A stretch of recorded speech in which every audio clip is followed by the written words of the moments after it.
স্বাস্থ্য উপদেষ্টা নূরজাহান বেগম ক্যান্সারের চিকিৎসার জন্য সিঙ্গাপুরে গেলেন। খবরটি শোনার পর সামাজিক যোগাযোগ মাধ্যমে তোলপাড় শুরু হলো। কেউ বলছেন এটাই স্বাভাবিক, আবার কেউ প্রশ্ন তুলছেন দেশের স্বাস্থ্য উপদেষ্টা হয়েও কেন তিনি বাংলাদেশে চিকিৎসা নিলেন না। আর এই বিতর্কে আরও উস্কে দিলেন আইন উপদেষ্টা আসিফ নজরুলের একটি পুরনো ফেসবুক পোস্ট, যেখানে তিনি লিখেছিলেন রাষ্ট্রীয় ক্ষমতায় থাকা কেউ বিদেশে চিকিৎসা নিতে পারবেন না। কিন্তু এই আলোচনার পেছনে আসল প্রশ্নটা কি? নূরজাহান বেগমের অসুস্থতা নাকি দেশের স্বাস্থ্য ব্যবস্থার প্রতি অবিশ্বাস? আজকের ভিডিওতে আমরা খুঁজে বের করব কেন স্বাস্থ্য উপদেষ্টা বিদেশে চিকিৎসা নিতে গেলেন এবং এই নিয়ে এত বিতর্ক তৈরি হলো। আর আইন উপদেষ্টা আসিফ নজরুলের পুরনো পোস্টে শেয়ার দিয়ে এনসিপি নেতা হাসনাত আবদুল্লাহ কেন শুধু লিখলেন আচ্ছা।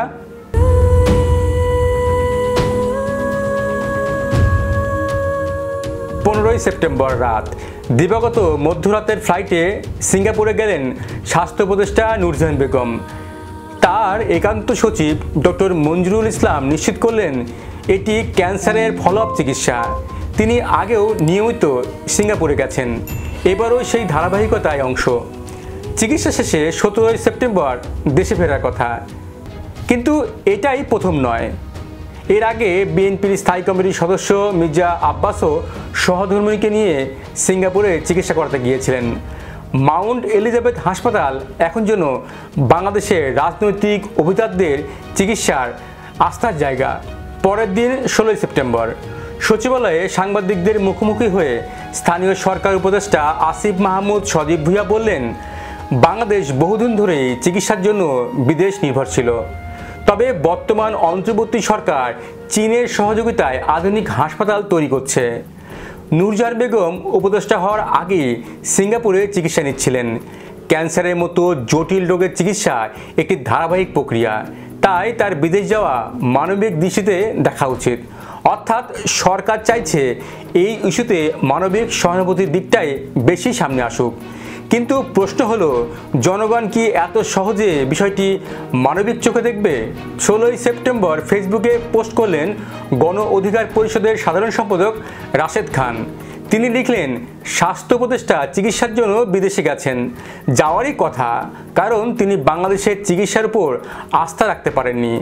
আমি তাকে দোষ দিই না, বাঁচার আকাঙ্ক্ষা কার না আছে, বরং একটা অসুস্থ মানুষের উপর উপদেষ্টা নামক পদের বোঝা বাড়িয়ে দিয়ে তাকে আরও অসুস্থ বানিয়ে দেওয়া হয়েছে।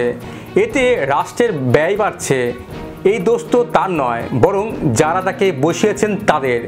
তার দোষ হলো অসুস্থ অবস্থায় দায়িত্ব নিয়ে জনগণের প্রত্যাশা পূরণ না করতে পারার ঘৃণা কুড়ানো। রাশেদ খানের পোস্টে স্পষ্ট হলো দ্বৈত চিত্র। ব্যক্তিগতভাবে তিনি সহানুভূতি দেখালেন, কিন্তু রাজনৈতিকভাবে ব্যর্থতার দায় চাপালেন রাষ্ট্র ও নিয়োগদাতাদের উপর।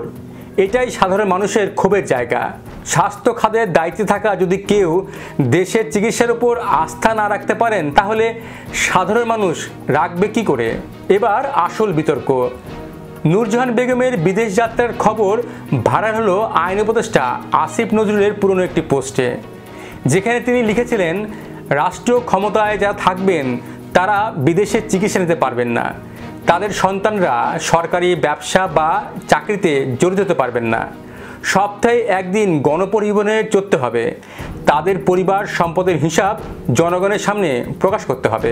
এই পোস্ট আবার ভাইরাল হলো যখন এনসিপির দক্ষিণাঞ্চলের মুখ্য সংগঠক হাসনাত আবদুল্লাহ সেটি শেয়ার দিয়ে শুধু লিখলেন আচ্ছা। একটি শব্দ, একটি প্রতিক্রিয়া যা হাজার প্রশ্ন ছুড়ে দিল। আচ্ছা মানে কি? ব্যঙ্গ, নীরব, নাকি প্রতিবাদ, নাকি জনগণকে ভাবিয়ে তোলার কৌশল? এখন প্রশ্ন একে একে বিশ্লেষণ করি। প্রথম প্রশ্ন, কেন স্বাস্থ্য উপদেষ্টার বিদেশে চিকিৎসা নিয়ে এত আলোচনা? কারণ তিনি স্বাস্থ্য খাতের প্রতীকী নেতৃত্বে আছেন। জনগণ আশা করেছিল তিনি উদাহরণ তৈরি করবেন, কিন্তু তার বিদেশ যাওয়া এই প্রতীকের বিশ্বাসকে আঘাত করেছে। দ্বিতীয় প্রশ্ন, সরকার মানবিক যুক্তি দিলেও কেন সমালোচনা থামছে না? মানবিক যুক্তি সত্যি হলেও রাজনৈতিক বাস্তবতা আলাদা। জনগণ চায় যারা শাসন করছেন তারা যেন ভোগের নয়, ভোগান্তিরও অংশীদার হয়। তৃতীয় প্রশ্ন, আসিফ নজরুলের পুরনো পোস্ট ভাইরাল হলো কেন? কারণ পোস্টটি সরাসরি সেই নীতিকে সামনে আনে, রাষ্ট্রীয় ক্ষমতাধররা বিদেশে চিকিৎসা নিতে পারবেন না। নূরজাহান বেগমের ঘটনায় যেন তার জীবন্ত উদাহরণ। আর চতুর্থ প্রশ্ন, এনসিপি নেতা হাসনাত আবদুল্লাহ শুধু আচ্ছা লিখলেন কেন? এটি এক ধরনের রাজনৈতিক ব্যঙ্গ। একদিকে তিনি সরাসরি কিছু বলেননি, অন্যদিকে জনগণের ভেতরের প্রশ্ন জাগিয়ে দিয়েছেন। রাজনীতিতে এমন শব্দ খেলা অনেক সময় সরাসরি বক্তব্যের চেয়েও শক্তিশালী। বাংলাদেশের ইতিহাসে বিদেশে চিকিৎসা নেওয়া নতুন কিছু নয়। 1970 দশক থেকেই রাষ্ট্রপ্রধানরা গুরুতর অসুস্থ হলে লন্ডন বা দিল্লিতে গেছেন। কিন্তু সময়ের সঙ্গে সঙ্গে এই প্রবণতা অভিজাত রাজনীতির সংস্কৃতিতে পরিণত হয়েছে। এখন প্রশ্ন হলো, যদি মন্ত্রী উপদেষ্টারা দেশের স্বাস্থ্য ব্যবস্থার উপর আস্থা না রাখতে পারেন, তাহলে জনগণ কেন রাখবেন?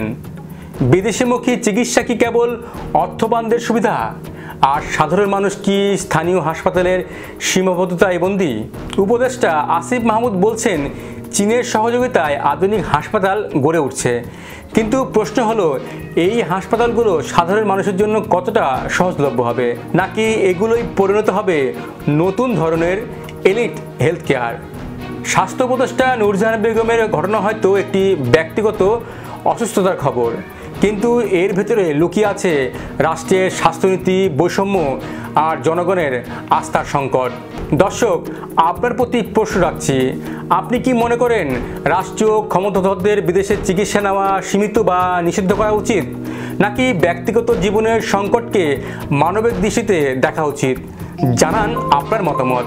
ভিডিওটি শেয়ার করুন, লাইক দিন, সম্ভব হলে আমাদের চ্যানেলটি সাবস্ক্রাইব করুন। আর এতক্ষণ আমাদের সঙ্গে থাকার জন্য ধন্যবাদ।